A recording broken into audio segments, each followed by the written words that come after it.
বাংলাদেশে একটি বিশাল গণ অভ্যুত্থান হয়েছে এবং সেই গণ অভ্যুত্থানের শরিক এখানে আমরা যারা আছি আমরা সবাই। আপনারা সাংবাদিক ভাইয়েরা, আপনারা এই গণ অভ্যুত্থানের সবথেকে বড় সাক্ষী। আমরা দেখছি আন্তর্জাতিক অপরাধ ট্রাইব্যুনাল তারা বিভিন্ন ব্যক্তির সাক্ষ্য গ্রহণ করছে। আমার মনে হয় যে কয়েকজন সাংবাদিকের সাক্ষ্য যদি গ্রহণ তারা করতেন তাহলে খুব ভালো হতো। বিশেষ করে যে সময় হাসিনা গণমাধ্যমকে পুরোপুরি বন্ধ করে দেয়, আমাদের যারা ডিজিটাল মাধ্যমে কাজ করেন তারা অনেকটা সক্রিয় ভূমিকা রেখেছে। যারা টেলিভিশন ক্যামেরায় কাজ করেন আমরা দেখেছি তারা যে সংবাদটি টেলিভিশনে প্রচার করতে পারেননি সেটি যারা আমাদের ভাইয়েরা বিদেশে অবস্থান করে নানানভাবে তাদের কাছে পাঠিয়েছে এবং যাদের ফেসবুক বড় পেজ রয়েছে, ইউটিউব চ্যানেল রয়েছে তাদেরকে পাঠিয়েছে। এগুলো টেলিভিশন সাংবাদিকদের ভূমিকা। অনেকে বলে থাকে যে জুলাই গণ অভ্যুত্থানে টেলিভিশন ওই ধরনের ভূমিকা রাখেনি, কিন্তু আমি যতটুকু জানি যারা ক্যামেরাম্যান, যারা টেলিভিশন সাংবাদিক তারা এই ভূমিকা রেখেছে, ভিডিও ধারণ করেছে। টেলিভিশন প্রচার করুক আর না করুক তারা সেই ঘটনা প্রচার করেছে, সে যে মাধ্যমে হোক, যেভাবেই হোক। এজন্য আমি সকল সাংবাদিকদেরকে ধন্যবাদ জানাই যে গণ অভ্যুত্থানে আপনাদের ব্যাপক ভূমিকা আছে।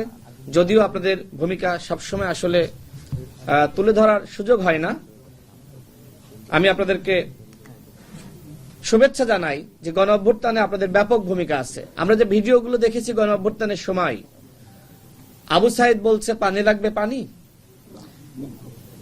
মুগ্ধ বলছে পানি লাগবে পানি, এবং আবু সাইদ যেভাবে দুই হাত মেলে তিনি বুকটা মেলে দিয়েছে এবং এই যে দৃশ্যায়ন সারা দেশের মানুষকে সাহস জুগিয়েছে, এটা সাংবাদিকদের অবদান। সাংবাদিকরা আমাদের সাহস জুগিয়েছে, শক্তি জুগিয়েছে এবং গণ অভ্যুত্থানের সমস্ত চিত্র তারা জাতির সামনে তুলে ধরেছে। পুরো জাতিকে তারা উৎসাহ জুগিয়েছে এবং আন্দোলন করার ব্যাপারে আগ্রহ সৃষ্টি করেছে। প্রিয় সাংবাদিক ভাইয়েরা, একটি গণ অভ্যুত্থান হয়েছে, কিন্তু ফ্যাসিবাদের চেহারার কোনো পরিবর্তন হয়েছে? আমার আগে যিনি বক্তব্য রাখলেন তিনি বললেন এখনো পর্যন্ত চাঁদাবাজি চলছে, দখলদারিত্ব চলছে, এখনো পর্যন্ত অরাজকতা চলছে, ভয় চলছে, গ্রামগঞ্জে আরো বেশি এই ধরনের সমস্যাগুলো লক্ষ্য করা যাচ্ছে। তো এইভাবে তো আসলে একটি দেশের পরিবর্তন হয় না। পরিবর্তনের জন্য এত মানুষ জীবন দিল, রক্ত দিল, সেই পরিবর্তন কি আদৌ হয়েছে? তাহলে প্রায় 2000 মানুষ শহীদ হলো, রক্ত দিল, 30,000 আহত যোদ্ধা,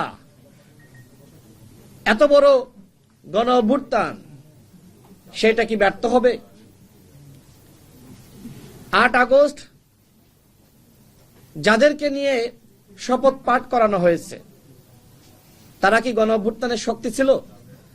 আমাদের তরুণরা, যুবারা রক্ত দিল, সংগ্রাম করলো, অথচ কয়েকজন এনজিও ব্যক্তিত্বকে উপদেষ্টা বানিয়ে দেওয়া হলো। কারা বানালো? আপনারা নিশ্চয়ই দেখেছেন যে সাবেক উপদেষ্টা নাহিদ ইসলাম তিনি কয়েকটি গণমাধ্যমে সাক্ষাৎকার দিয়েছেন, যাদের উপর বিশ্বাস রেখেছিলাম, বিশ্বাস করে ভুল করেছি, তারা জাতির সাথে গাদ্দারি করেছে। আমার প্রশ্ন হলো, আমরা সেই সময় বারবার বলছিলাম উপদেষ্টা পরিষদের সংস্কার করেন। এই উপদেষ্টা পরিষদের মাধ্যমে কোনো সংস্কার রাষ্ট্রের হবে না। এই উপদেষ্টাদের সন্তানরা বিদেশে পড়াশোনা করে, তারা কেউ রক্ত দেয়নি, সংগ্রাম করে নাই, রাজপথে নামে নাই, ওরা গণ অভ্যুত্থানের কি বোঝে? আমরা বলেছিলাম, আমাদের কথা শোনা হয়নি। সেই সময় নাহিদ ইসলামদের পক্ষ থেকে আমাদেরকে নানান সমালোচনা করা হয়েছে। নাহিদ ইসলাম মানে শুধু নাহিদ ইসলাম না, তার সার্কেলে যারা রয়েছে তারা, আমাদেরকে জুলাই গাদ্দার পর্যন্ত বলা হয়েছে। তাহলে আজকে কি প্রমাণিত হচ্ছে? নাহিদ ইসলামের বক্তব্যের মাধ্যমে প্রমাণিত হচ্ছে তারা ভুল ছিলেন আর আমরা সঠিক ছিলাম। তারা ভুল ছিলেন, আমরা সঠিক ছিলাম। আমি নাহিদ ইসলামকে বলতে চাই, কোন উপদেষ্টা জুলাই গাদ্দার তার নাম প্রকাশ করেন। এখন কি তাহলে আপনার কথা শুনছে না? আপনার নির্দেশনা মানছে না? তাদেরকে যে চুক্তিতে নিয়োগ দিয়েছিলেন সেই চুক্তি কি বাস্তবায়ন করছে না? এই জন্য কি এখন বলছেন যে তারা জাতির সাথে প্রতারণা করছে? কিন্তু আমরা যখন সংস্কারের কথা বলেছিলাম তখন কেন সংস্কার করলেন না? আপনিও তো উপদেষ্টা ছিলেন। এদেশের জনগণ আপনার উপর দায়িত্ব দিয়েছিল যে আপনি সংস্কার করবেন, বিচার করবেন। প্রধান উপদেষ্টার পরে আপনি সব থেকে ক্ষমতাশালী ছিলেন। আপনি পদত্যাগ কেন করলেন? আজকে যে সংস্কার হচ্ছে না, এত মানুষ জীবন দিল, প্রাণ দিল, এত রক্তহানি, আমাদের কি সংস্কারের জন্য আরেকটি গণ অভ্যুত্থান করতে হবে? তাহলে কি এদেশের মানুষ 10 বছর 15 বছর পর পর শুধু জীবনই দান করে যাবে? যারা গণ অভ্যুত্থানে অংশ নেয়নি, দেখেন যে তারা তাদের দৌরাত্ম্য দেখেন। আমরা যারা এই পল্টনে আমরা একসাথে সংগ্রাম করেছি, গণতন্ত্র মঞ্চের দলগুলো, গণ অধিকার পরিষদ, এবি পার্টি, আমরা হয়তো এত বড় দল না, কিন্তু আমাদের সংগ্রামটা এত ছোট না। যখন বড় দলগুলো গুম, খুন, নির্যাতন, নিপীড়নের কারণে যখন রাজপথে নামতে পারেনি, হ্যাঁ আমরা স্বীকার করি যে তাদের অসংখ্য নেতৃবৃন্দকে ক্রসফায়ার দিয়ে হত্যা করা হয়েছে, গুম করা হয়েছে, তাদের নিপীড়ন করা হয়েছে, মামলা হামলায় তারা জর্জরিত। সে সময় কিন্তু মান্না ভাই, জুনায়েদ সাকিব ভাই, সাইফুল হক ভাই, আমরা কিন্তু একসাথে আন্দোলনটা চালিয়ে গিয়েছি, মানুষকে সাহস জুগিয়েছি, আমরা কিন্তু রাজপথ ছাড়ি নাই। 2023 সালের 28 অক্টোবর আপনারা দেখেছেন কিভাবে সেই বিএনপির বৃহৎ সমাবেশ পণ্ড করে দেওয়া হয়। মতিঝিলে জামাত নেমেছিল, তারাও চলে যায়, কিন্তু আমরা কিন্তু রাজপথ ছাড়ি নাই। আমরা রাজপথ দখলে রেখেছিলাম। সাংবাদিক ভাইয়েরা আমাদের সাথে ছিলেন। এর কারণটা কি? এর কারণটা হলো মানুষকে সাহস দেওয়া যে আমরা রাজপথে আছি, তোমরা নামো। ঠিক একইভাবে এই 24-এর ডামি নির্বাচনের আগে আপনারা দেখেছেন যে গণতন্ত্র মঞ্চের দলগুলো, গণ অধিকার পরিষদ, আমরা কিভাবে এই পল্টনে আমরা কিন্তু আন্দোলন করেছি। আমরা বলেছি যে হাসিনা মোদির নির্বাচন রুখে দাও জনগণ। আমরা যেমনি ভাবে হাসিনার বিরুদ্ধে সংগ্রাম করেছি, ভারতের আধিপত্যবাদের বিরুদ্ধে সংগ্রাম করেছি। কিন্তু আমার প্রশ্ন হলো যে আজকে কেন এই আধিপত্যবাদের বিরুদ্ধে কোনো বক্তব্য নাই? কেন কোনো কথা নাই? অনেকে বলছে যে তাহলে কি আমরা ভারতের নির্যাতন, নিপীড়ন সেটা কি আমরা মেনে নিয়েছি? আমরা কেন আর ওই ভারতের আধিপত্যবাদের বিরুদ্ধে কথা বলছি না? দেখেন, যারা গুম করলো, ক্রসফায়ার করলো, যারা আয়নাঘর সৃষ্টি করলো, ওই ডিজিএফআই, এনএসআই, এসবি গোয়েন্দা সংস্থার কোনো সংস্কার হয়েছে, পরিবর্তন হয়েছে? আপনারা বলছেন যে আগামীতে সুষ্ঠু নির্বাচন জাতিকে উপহার দিবেন। কিভাবে সম্ভব?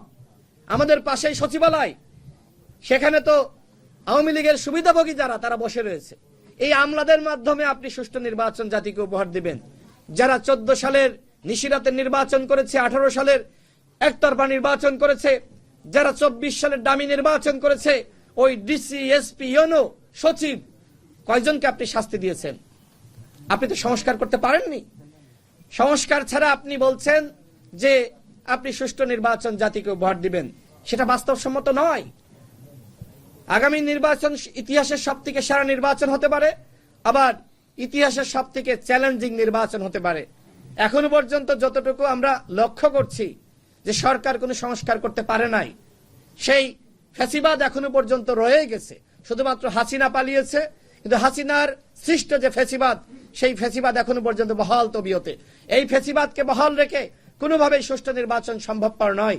যেহেতু আমাদের সংগ্রামী নেতা মাহমুদুর রহমান মান্না ভাই এসে উপস্থিত হয়েছেন, আমি বক্তব্য সংক্ষেপ করছি।